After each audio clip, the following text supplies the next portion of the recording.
Number 5.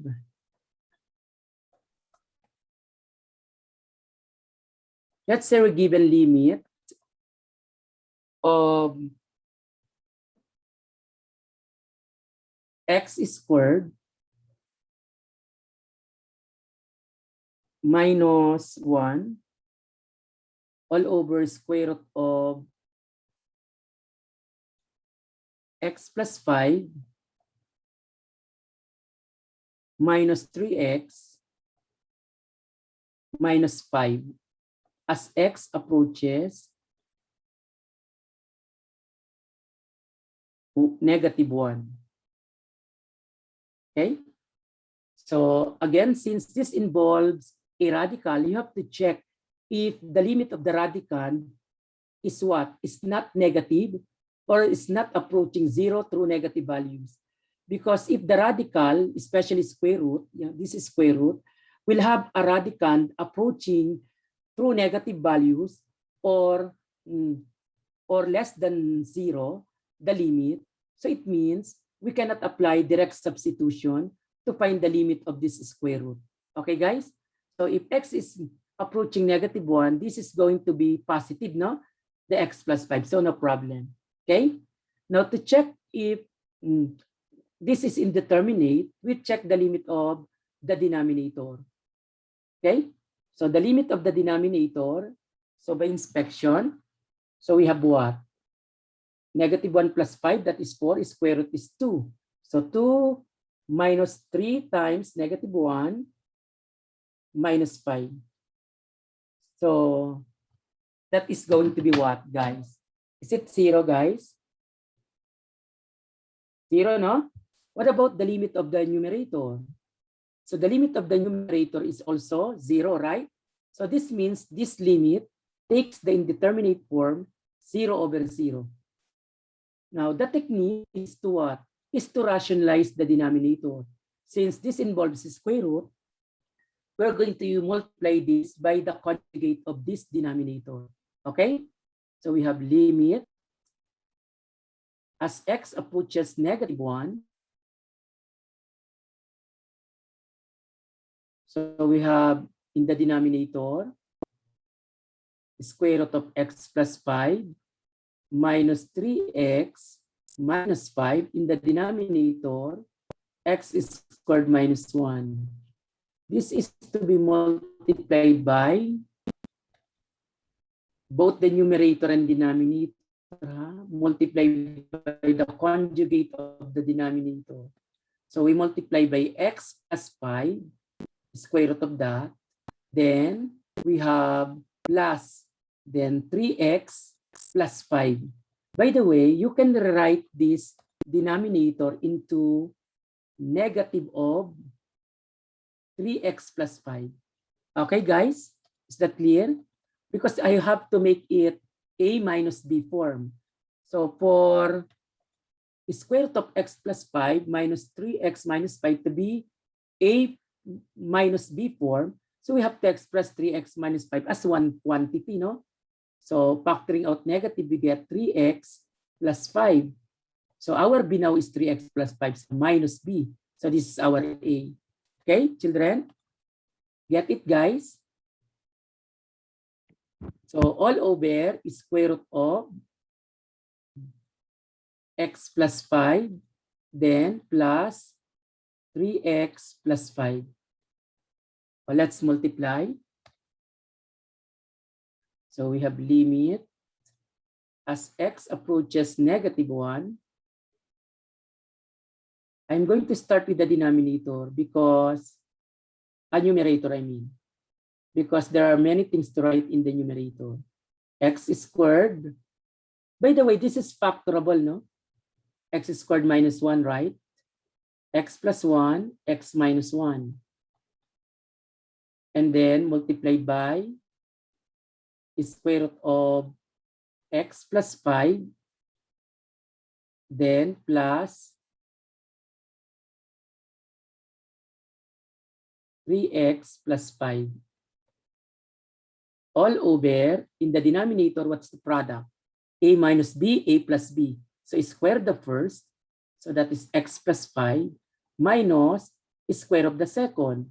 So that is 3x plus 5 quantity squared. Okay, guys? Guys, still alive? Yes po.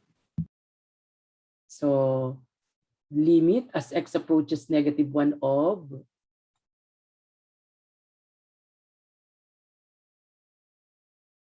so this is, so we just copy, no? X plus 1, x minus 1, and then square root of x plus 5, and then plus 3x plus 5. I remove now the grouping symbols here, no? After all, preceded by what? By positive, no? And then the denominator, we have x plus 5, then minus, what is the square of 3x plus 5? 9x squared, preceded by negative, so negative 9x squared. So this is positive 30, no? Am I correct? Preceded by negative 30x. Am I right, guys? Then minus 25. Plus 5 preceded by 5 squared preceded by negative, so negative 25. Correct, guys? Guys, do not chat in the box, because I don't see the chat box. Oh, let's simplify the denominator. Oh, what's the simplified form of the denominator, guys? Anyone? Guys, who wants to simplify the denominator? Could you please give me the simplified form? Guys, negative Negative 9x squared negative minus 9. I will factor out negative, and then we have negative 29, no? It will become positive 29, right? yes po. Then x, okay? Then what about the constant? Plus 20. Negative 20, it will become Positive 20. positive 20. Okay, guys? Get it, children? Yes po. So, is this factorable, the denominator, children? It is factorable, no? Into what, guys?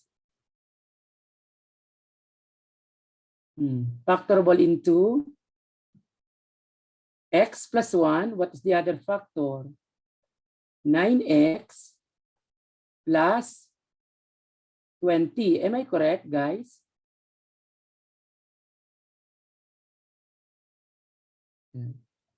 X minus 1, x plus 1, x minus 1, square root of x plus 5 plus 3x plus 5. I can now cancel this out. X plus 1, no? Oh, we get what now, guys? Limit as x approaches -1 of, what are left, guys? X minus 1 is square root of x plus 5 plus 3x plus 5. In the denominator, 9x plus 20. Can now apply direct substitution, guys? Children, can now apply direct substitution? Yes po. Guys, Opo. guys, can I now apply direct substitution here, guys? Yes, no? Because the denominator is no longer 0. What's the value here? Is it -2? What's the limit of this factor? -2, right? What's the limit of this second factor? This radical is, the limit of this is 2, right? 2 plus, what about the limit of this 3x plus 5? Children.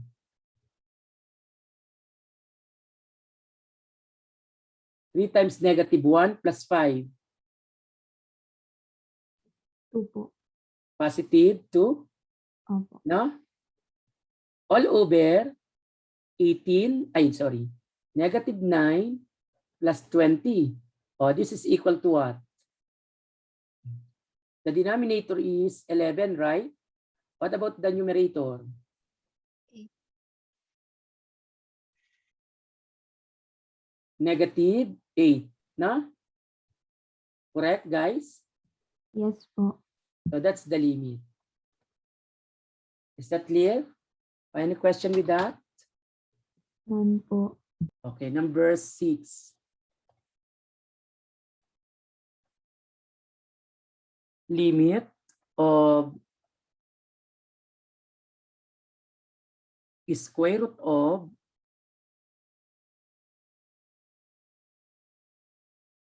(11)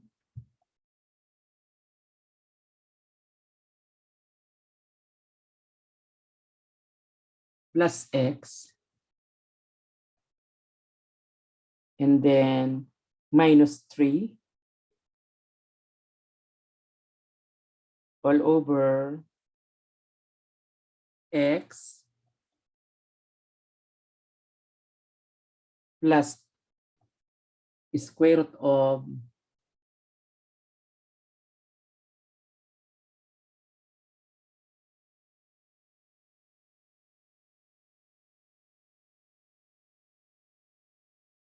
(2 minus x).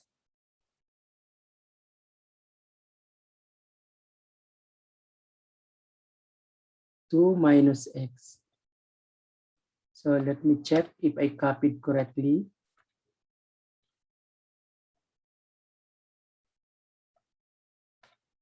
As x approaches negative 2. So this is, okay?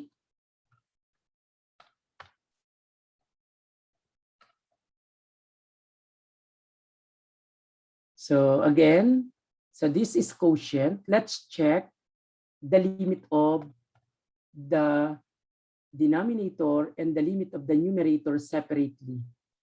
For the denominator, negative 2. 2 minus negative 2, that is 4. What's the square root? 2. So approaching 0, no? What about the numerator? Negative 2 plus 9, so that is negative 2 plus 11, that is 9. Square root is 3, minus 3, so the limit is 0. Get it, guys? So it means it takes the form of 0 over 0 form, no? So the limit has the indeterminate form 0 over 0. So the technique is to what? Rationalize, no? The numerator and also the denominator. But they don't have the same what? They are not the same radical, no? So we're going to actually get rid of the radical first in the numerator, or you can start with the denominator. Let's start removing this radical in the numerator. So rationalize first the numerator. So we're going to multiply the numerator by what, guys? By the conjugate, okay? So what's the conjugate? Square root of, so copy this, square root of x plus 11 minus 3, denominator is x plus square root of 2 minus x, okay? Or rationalize the numerator, we multiply by what? Square root of x plus 11 plus 3. The denominator, we multiply also by that, no? X plus 11, square root of that plus 3. What about the denominator? How to rationalize the denominator, guys? Anong multiplier natin, children?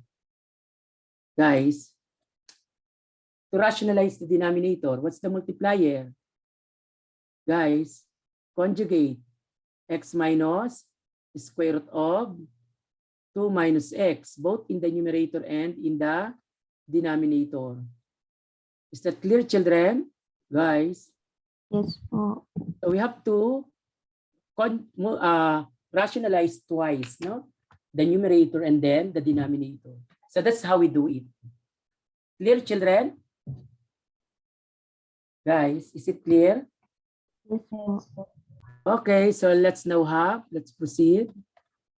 What's the product of the numerator? So this white multiplied to this yellow, no?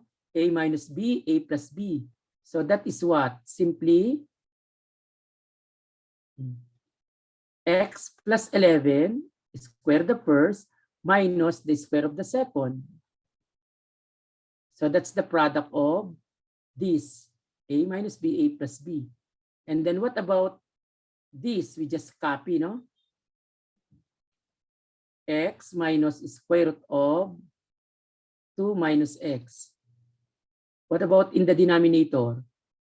So we multiply x plus square root of 2 minus x here. X minus square root of 2 minus x. A plus B, A minus B form. So square the first, then minus square of the second. Okay, guys? What's the square of this? 2 minus x. A plus B, A minus B. So, and then multiplied by what? Times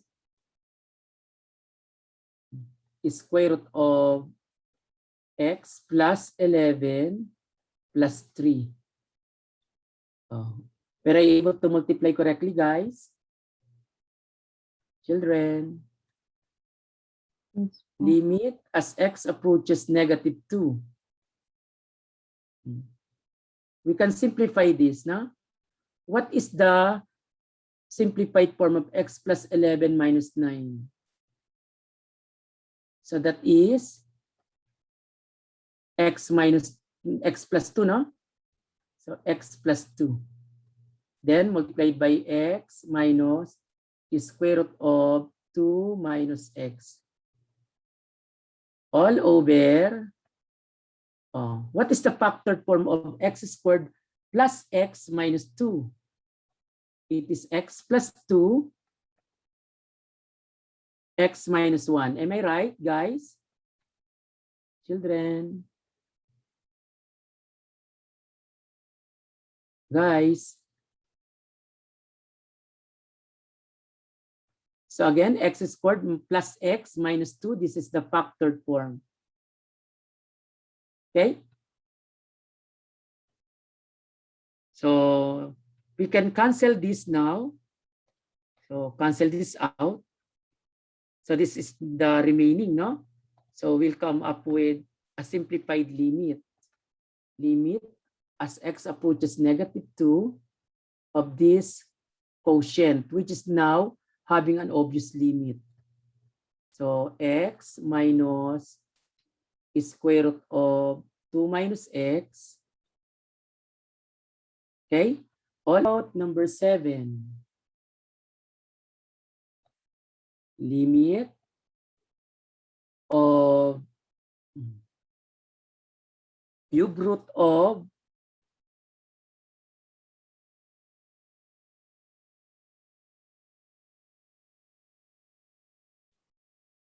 x plus 1 minus cube root of 1 minus x all over x. No? Radical actually does not have problem here, no?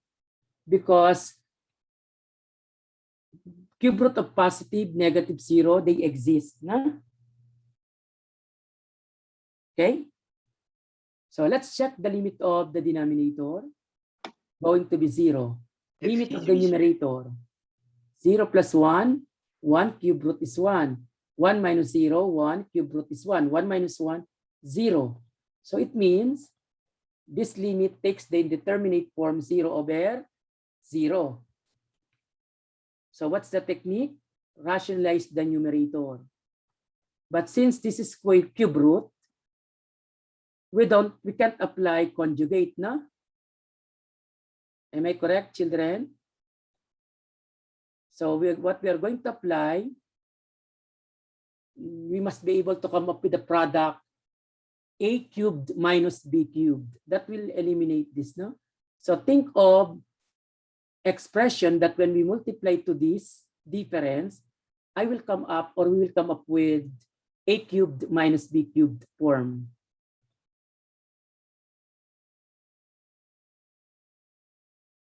Cube root of 1 minus x here over x. So our multiplier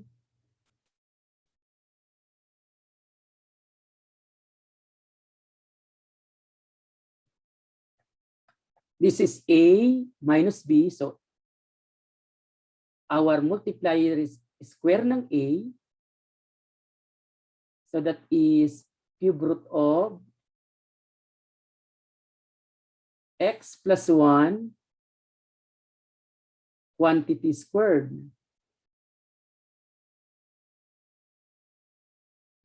plus, because this is minus, plus product.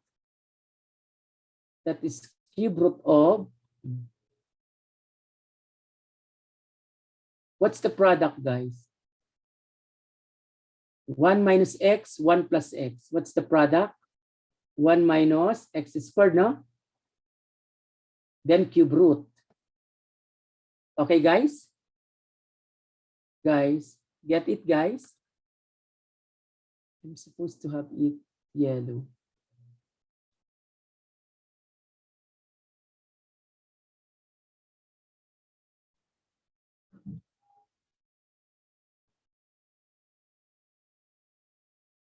One minus x squared inside. Then minus square of this. Okay. Plus, I think, plus. A minus b, a squared plus ab plus b squared. So it's square of cube root of 1 minus x quantity squared. Get it, guys? Guys? Yes, po. Yeah. So that's how you do it. X plus 1 quantity squared, cube root of that, plus cube root of, so it is a squared plus ab. So that ab is cube root of 1 minus x squared. And plus b squared, that is cube root of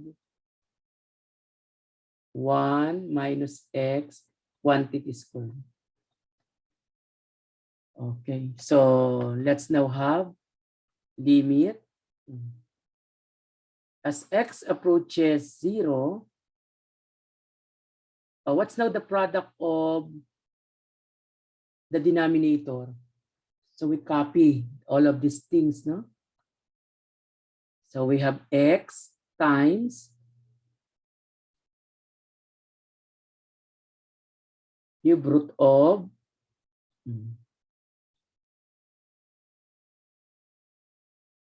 x plus 1 quantity squared plus cube root of 1 minus x squared plus cube root of 1 minus x quantity squared. Then in the numerator, a minus b, a squared plus ab plus b squared. What's the product? Cube of the first minus the cube of the second. Okay? And this is canceled out. I mean, eliminated, no? Kasi minus 1. x plus x, 2x. Okay, guys? So, the numerator becomes what? Simply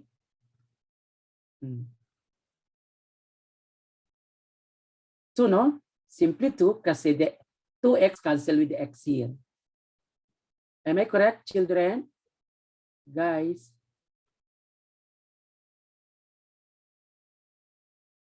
Children? I'm not sure if you are understanding me. You're not talking. Plus cube root of 1 minus x squared plus cube root of 1 minus x quantity squared. Okay? And finally, we are now going to evaluate because this is no longer indeterminate. The denominator is now non-zero, no? So cube root of 0 plus 1 is square it. So cube root of 1. So this is equal to, let's substitute so that you will really see. Cube root of 1 plus, 0 plus 1, no? Quantity squared plus cube root of 1 minus 0 squared plus cube root of 1 minus 0 quantity squared all over, numerator is 2. 1 plus 1 plus 1. How many? 3? Guys? Boys. Numerator is 2. So what's the limit, guys? 2/3. Any question with that, guys? Sir, excuse me. I have a question, sir. Sorry? Sir, I have a question po. Yes. Diba, sir, sa when x plus 1 minus quantity 1 minus x, magiging 2x the numerator, not 2 lang. Yes. Cancel with the x is cancelled with the x here. Ah, okay. I didn't see that. Sir, Okay. that's one more question sa 6. Yes, Sir. go ahead, Iho. Sir, saan napunta yung x minus 1 sa denominator? Sa number 6, sir. Sa kabila. Nasaan? Meron ba akong na-miss? That X one. minus 1. Hindi ko ba nasulat? Sorry. Okay. Yeah. I forgot. You did not inform me. I forgot. So there is another one. No? Let me check that. Okay. So I will write here. So there is what? Another factor, no? Let's correct that. Thank you. So we have x minus square root of 2 minus x. You try to check what I'm writing because I'm not seeing well the board, huh? X minus 1. Okay na? So, anong multiplier natin sa ilalim? Negative 2 minus 1, right? O anong madadagdag, children, sa product? 6 times negative 3. Negative 18? Is it negative 18, children? Guys? Yes. Yes, sir. That is now 2 over 9. 2 over 9 now, guys? Yes po. Okay, thank you. Okay, now with number 7. Okay, so let's now proceed to another case of limits, no? So this time we will be working on limits that take the form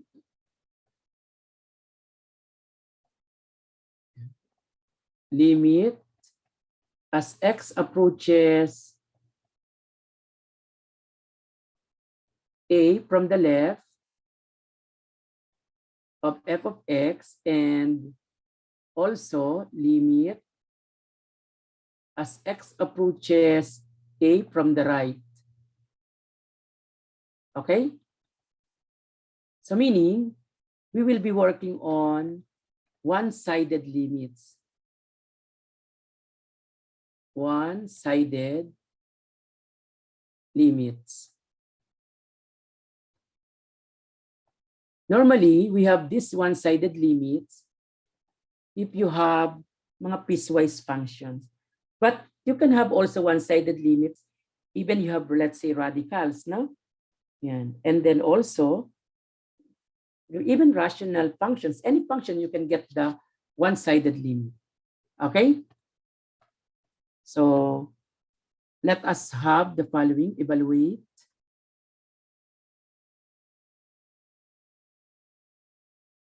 the given limit.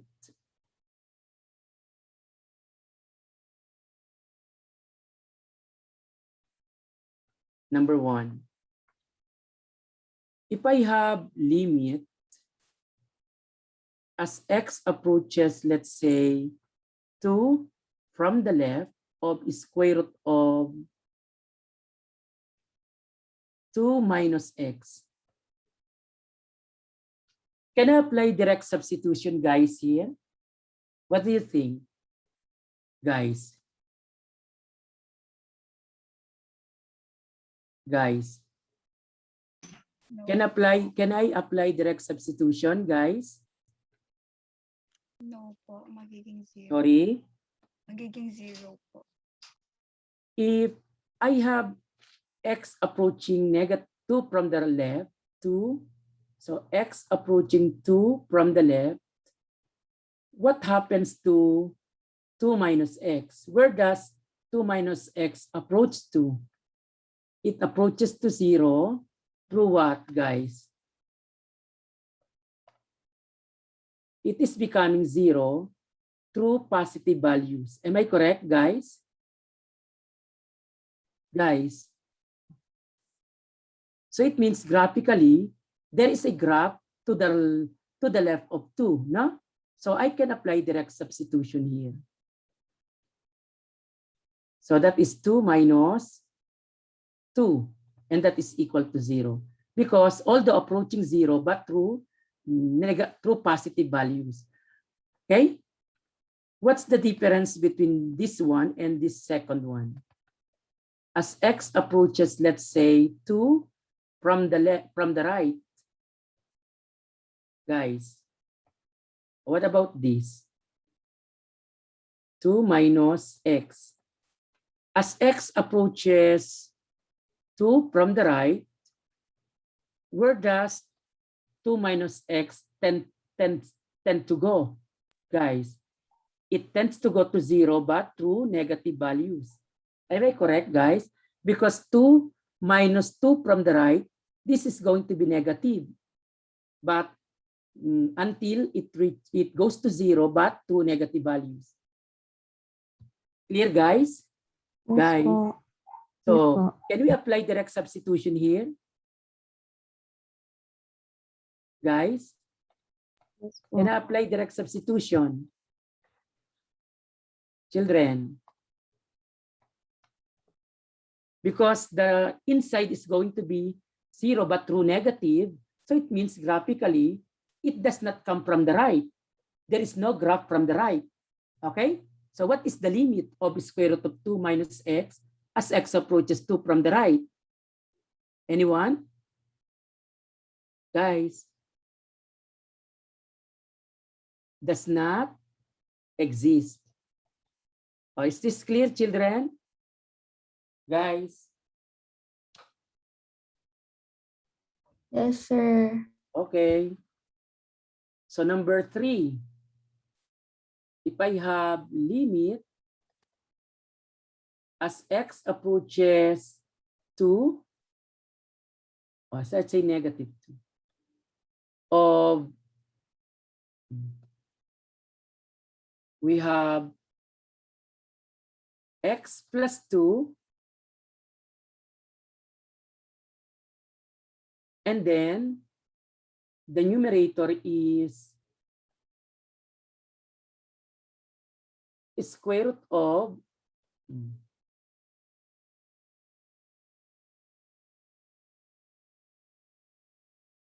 let's say x plus 2, okay? Coming from the left.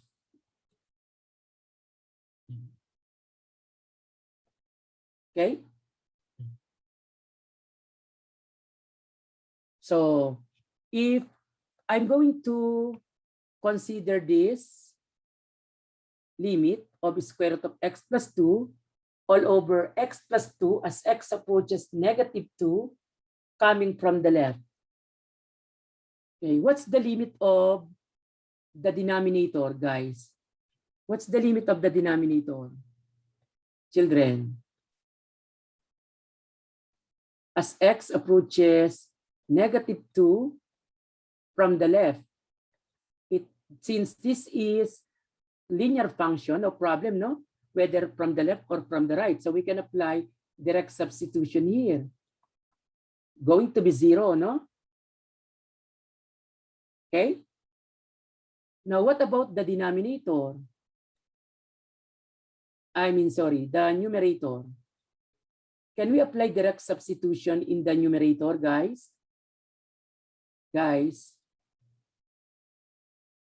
from the left of negative 2. What are the sample values from the left of negative 2? Negative what? Negative 2.1, negative 2.2, no? Negative 2.01. So negative 2.01 plus 2, this is going to be what? Negative. So meaning going to be 0 through negative values. So this does not exist, no? Why? Because x plus 2 goes to what?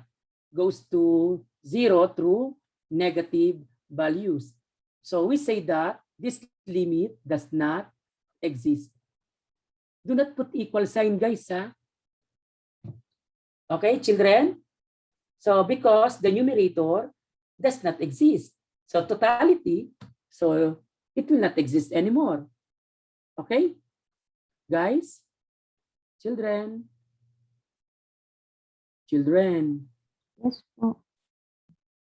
Square root of x plus 2, but this time all over x plus 2, but this time approaching negative 2 from the right. So if going to negative 2 from the right, sample negative 1.9, negative 1.999, no? So x plus 2 is what? Is going to be what? Is going to be 0 through what, guys? Through positive values, no? As x approaches negative 2 from the right, okay? So I can apply direct substitution here, no? So the limit of the numerator is 0. We know that the limit of the denominator is 0. Okay, children? So this is indeterminate form. This contains radical, square root. So let's rationalize. What is our multiplier, guys? Children, what is our multiplier? Guys. Square root of x plus 2, no? All over square root of x plus 2. Okay? Then we get what? Limit as x approaches negative 2 from the right. So this is x plus 2 all over x plus 2 multiplied by square root of x plus 2. Okay? Children? So from which I can cancel this out. What is left, guys? Limit as x approaches negative 2 from the right of 1 over square root of x plus 2. But this limit of the denominator actually exists. And it is equal to what? 0 based on our discussion, no? Because we can apply direct substitution sa denominator. And the limit of that is what? As x approaches 2 from what? From the right. As x approaches negative 2 from the right, this is going to be 0, no? Through what? Through positive values. Okay? So, through positive values. So, 1 over going to be 0 through positive values. So, what is that? Positive infinity or negative infinity, guys? If you have a number not 0, and then the limit of the denominator is going to be 0 through positive values, we know that the limit does not exist. But what is that? Negative infinity or positive infinity? Children. Positive po. infinity po. You can put here a guide 1 over going to be 0 through positive values. But normally I don't substitute here. I just put there as a guide. Okay? So we now have what? Positive infinity. Okay, children?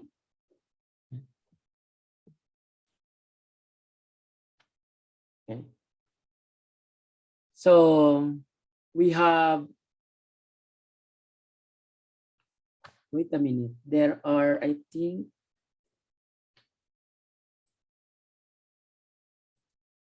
disturbing things here. What number are we now?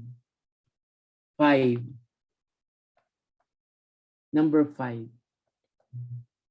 Limit as x approaches 2 from the right of f of x, where f of x is given by this piecewise function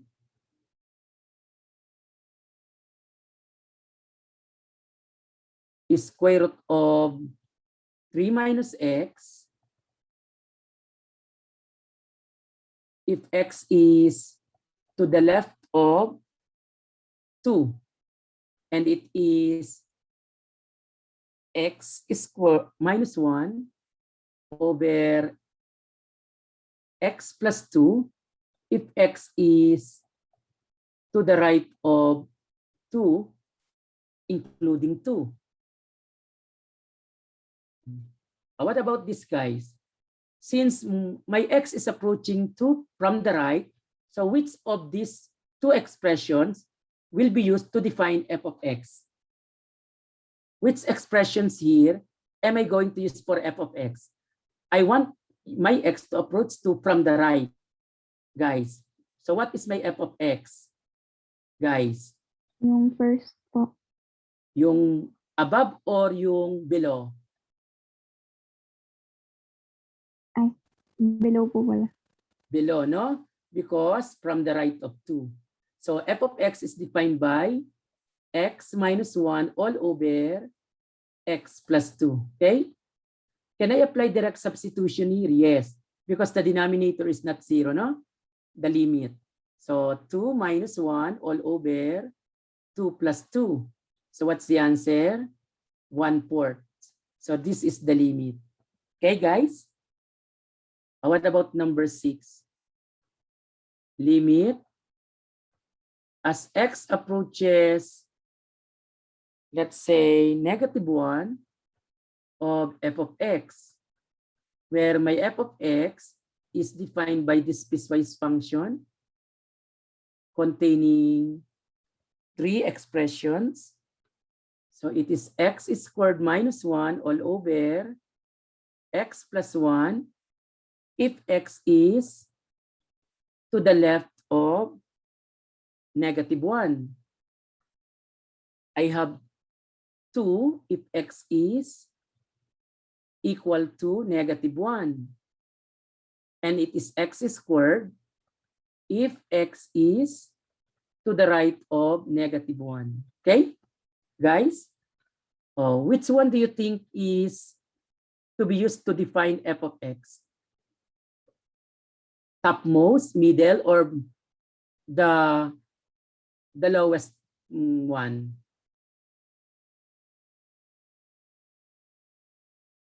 guys? The middle. Remember, x approaching -1. So from the, let's say from the left. I want it from the left.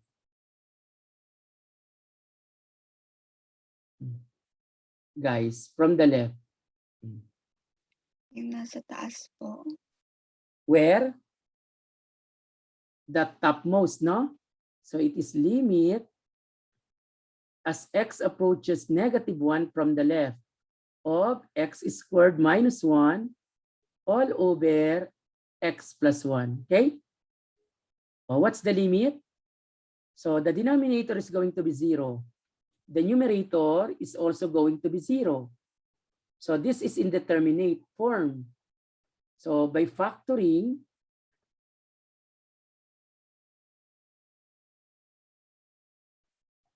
so we have x plus 1, x minus 1, all over x plus 1, from which we can cancel this out. Oh, what is left, guys? Limit as x approaches -1 from the left of x minus 1. Oh, what is this limit, guys? Anyone? -1 minus 1, no? Oh, what is the limit, guys? -2. Oh, get it, children? Guys? Yes po. Okay, number 7. Let's say I have this limit. As x approaches 3 of f of x, where my f of x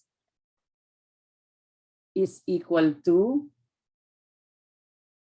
again, defined by 3 expressions. The first one is cube root of x plus 5.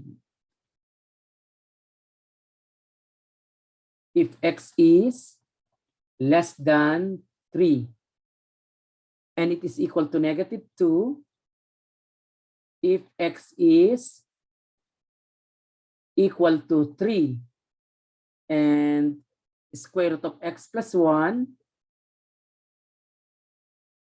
if x is to the right of 3. What about this? Anyone, guys? So let's see if you will able to pass the quiz. No, the quiz, don't be surprised. It's a combination of what we studied. So remember, so many discussions, so many examples will be reduced to just, for instance, 8 questions. So imagine one number or 3 numbers in our discussion will be incorporated into one. Okay? What about this, guys? Guys, what are you going to do? How are you going to solve this type of problem? Anyone? Guys? So if you have limit of f of x as x approaches 3, it means two-sided limits, right? But the given is piecewise. So depending on whether to the left of 3 or to the right of 3, okay? So we have to solve this using one-sided limits. Is that clear, children? So let's first solve limit as x approaches what? 3 from the left. So if it is from the left, what are we going to consider? What is f of x, guys? Cube root, okay? So cube root of what? X plus 5.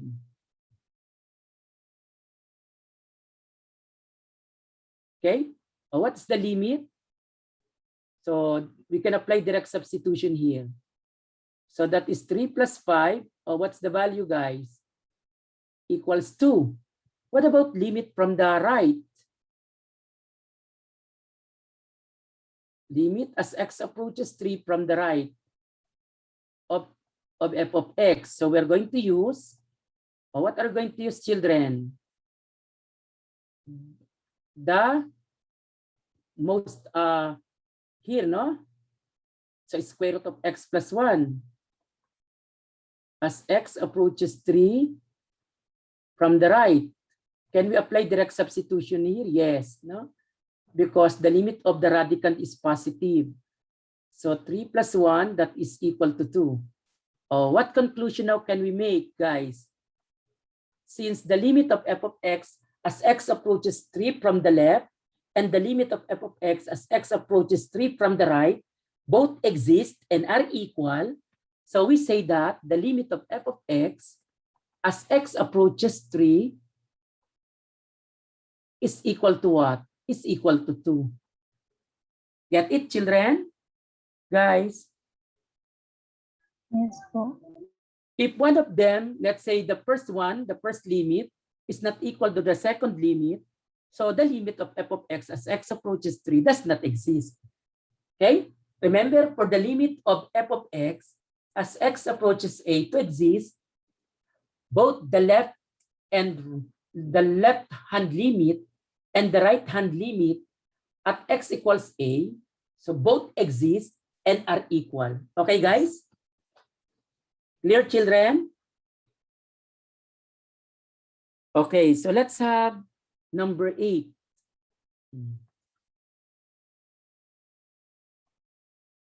Limit as x approaches 2 of f of x is equal to, evaluate this limit where f of x is equal to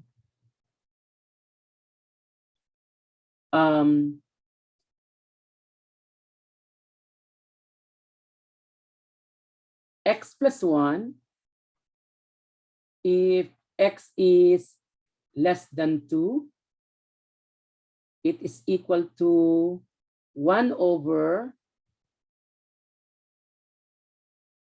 x minus 2 if x is greater than 2. Okay?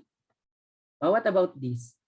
So again, this is two-sided limit, but it is defined by a piecewise, a different expression defining f if x is to the left of 2, and another expression defining f of x if x is greater than 2.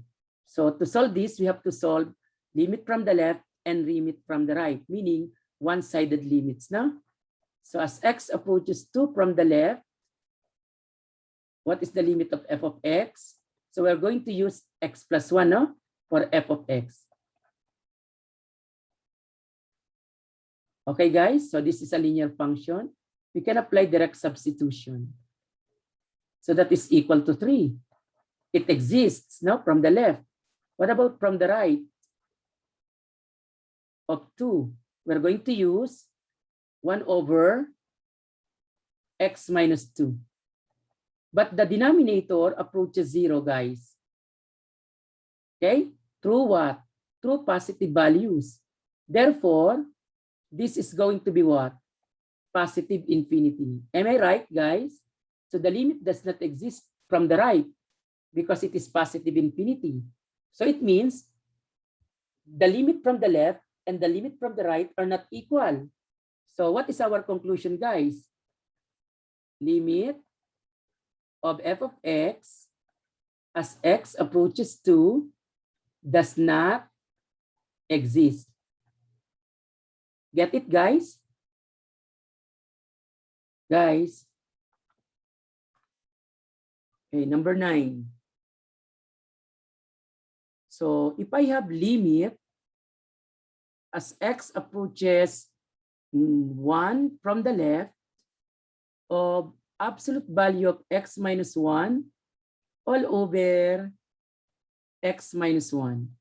When you have absolute value, now better to get rid of absolute value before what? Before evaluating the limit. Okay, children? So how do we define absolute value of x minus 1, guys? It is 1 minus x if x is what? Less than 1, right? And it is x minus 1 if x is greater than or equal to 1. I am interested with values of x to the left of 1. So meaning I'm going to use 1 minus x for this absolute value. So I can get rid of the absolute value from the original to get what? 1 minus x. No? Okay, guys? Children. But how to simplify 1 minus x all over x minus 1? We can still simplify that further. Guys, what is that equal to, children? It is equal to -1. Am I right? What is the limit of a constant? It is a constant, so it is -1. Get it, children? Guys? Why not replying? Limit as x approaches 2. If you don't reply, I will not reply also to your messages. Absolute value of 2x plus 1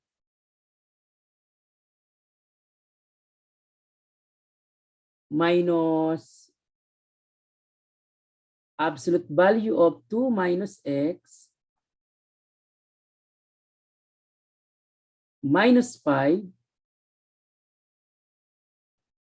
all over x squared minus absolute value of x minus 8 plus 2 as x approaches 2 from the right. So again, there are absolute values here. So in order for us to deal with this limit easier, let's get rid of the absolute value. We want values of x close to 2 from the right of 2.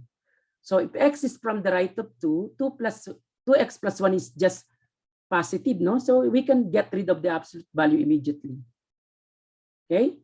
So absolute value of 2x plus 1 is the same as 2x plus 1. If your x is close to 2 from the right. What about 2 minus x? 2 minus x, absolute value of that.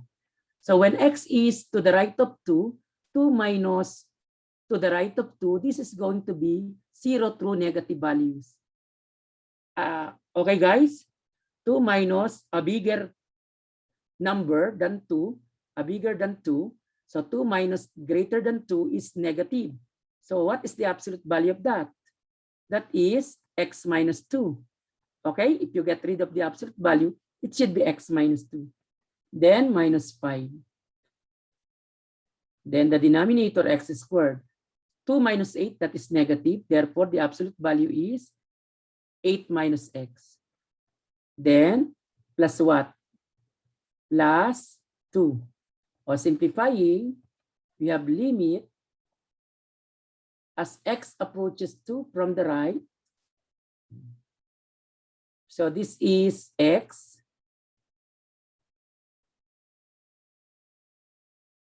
Then we have positive 3 minus 5 negative 2. Am I right? Then x squared plus x minus 6. Am I correct, children? Yes Children. po. Yes po. So what is the simplified form of this? Because this goes to 0, this goes to 0 also, right? 4 plus 4, 4 plus 2, 6 minus 6. So indeterminate. Since it is indeterminate, we try to get rid of the factor in the numerator and the factor in the denominator, making the numerator and denominator 0. No?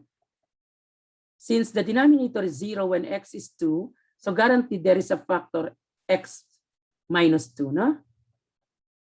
And the remaining factor is x plus 3. The numerator, x minus 2. I can cancel that out. So getting, guys, limit as x approaches 2 from the right of 1 over x plus 3. The numerator and denominator, they don't have any problem, no?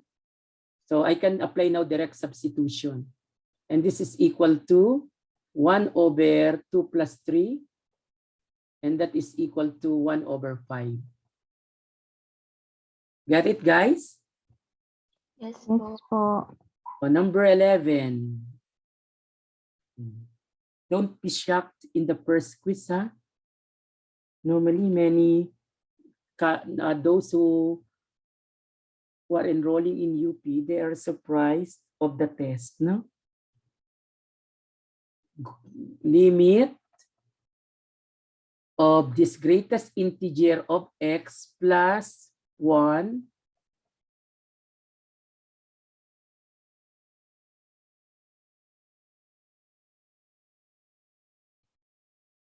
over, as x approaches 4 from the left. Similar to absolute value, we can what? Get rid of this greatest integer symbol, no?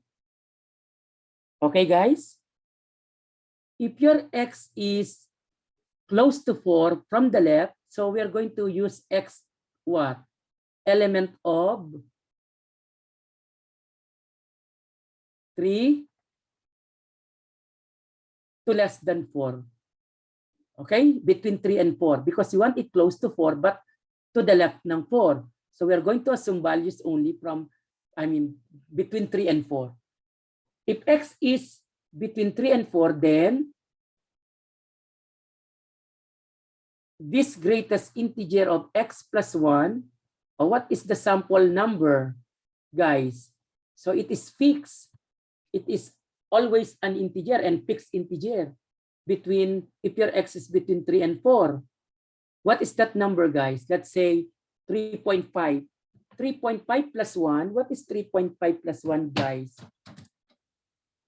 3.5 plus 1, 4.5. What is the greatest integer of that?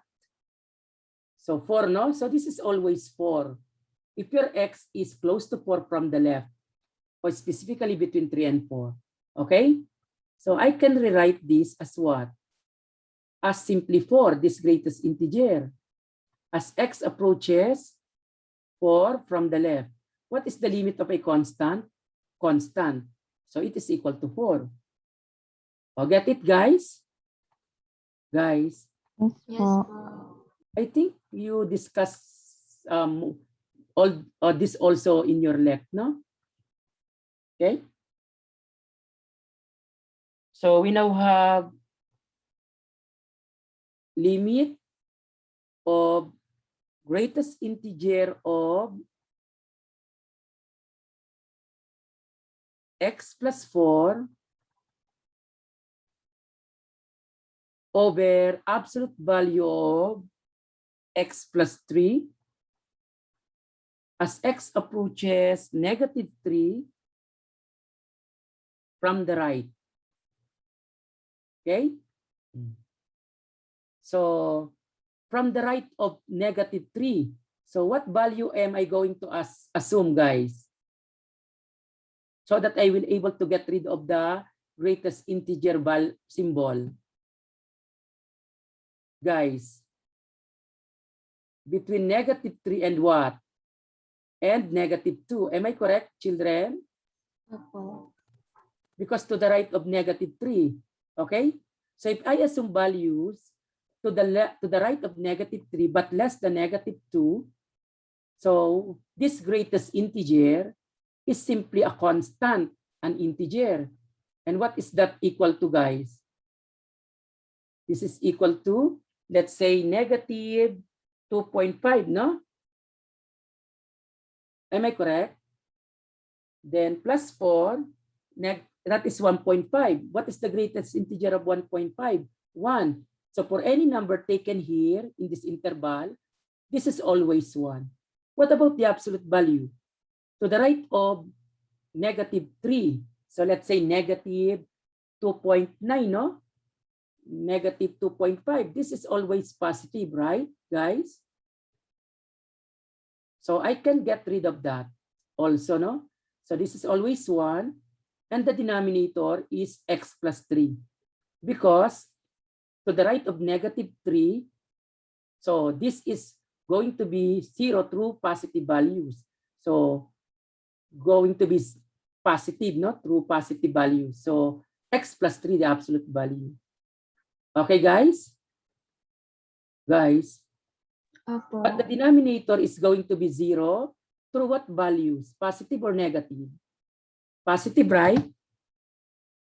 So what is this? Positive infinity or negative infinity? Positive infinity. Positive infinity. Okay? See, very easy. As long as you know how to get rid of absolute value symbols and greatest integer function symbols, no? Okay? Children? Opo. Okay. So what about number 13? Limit as x approaches negative 2 from, let's say this time, from the right. I mean, still from the right, no? Yeah. Greatest integer of x plus 2 over absolute value of x plus 2. What about this? If I'm going to assume value of x that is to the right of negative 2. So negative 2, anong right niya? Negative 1, right? Right. So what can we say about the greatest integer of x plus 2? It is always equal to what, guys? What is the sample number here? Negative 1.5, no? Plus 2, what is that? Guys. Guys. 3.5. Negative 1.5, ay, negative 1.5 sample, no? Negative 1.5 plus 2.5. Oh, what's the value? Guys. Oh, what's the value? What is this equal to? This is always what? Guys. 0. No? Am I right? It's 0. Guys. Yes po. Because if you have negative 1.5 plus 2, that is 0.5 or greatest integer of 0.50. Any number taken here, this will always be 0. So it is 0 over, as x approaches negative 2 from the right. So this is from the right, no? Negative 1.5 plus 2, no? Or negative 1.9 plus 2. So this is going to be 0 through positive values. So x plus 2, the absolute value, no? Okay, but what is 0 over x plus 2? So that is 0. So what is the limit of constant, guys? Constant, right? So it is 0, the limit. Okay, children? So 0 over x plus 2. Remember, x is not really negative 2, ha? Approaching only. So 0 over a number that is going to be what? 0, but not really 0. So the actual value, so this is 0, the quotient, no? And this is what? 0. Okay? Children? Okay. Number 14. Limit as x approaches 1 from the left, you will be given problem set, no? From function to, but after na ng quiz, no? Or exam. Problem set. So expect for problem set, not that easy, no?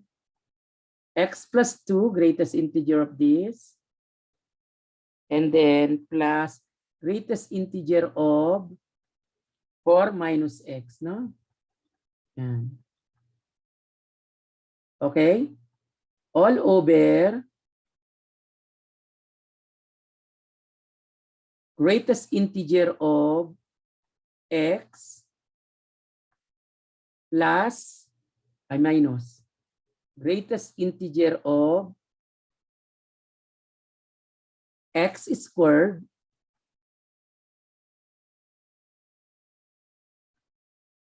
plus 1. Okay, guys? By the way, you have to be careful when dealing with close to 1, but what you call this? When you have squared inside. Because sometimes even it is close to 1, but not really close to 1, it will jump to another interval, no? So be sure you have really small value, no? I mean, really close to 1, no? Like 1.00, pag to the left ng 1, 0.999999, something like that. Make it many in decimal so that you can simplify this. Okay, children? So, sample natin, let x be equal to 0.9999. I think this is enough to get rid of the greatest integer function. Kasi from the left of 1, no? If I have 0.9999 plus 2, so that is 2.999. So what's the greatest integer of that, guys? Children, what's the greatest integer of that? 2, no? Plus or minus 0.99999, 3 point something. So that is 3 all over 0.99999. It is going to be 0, right?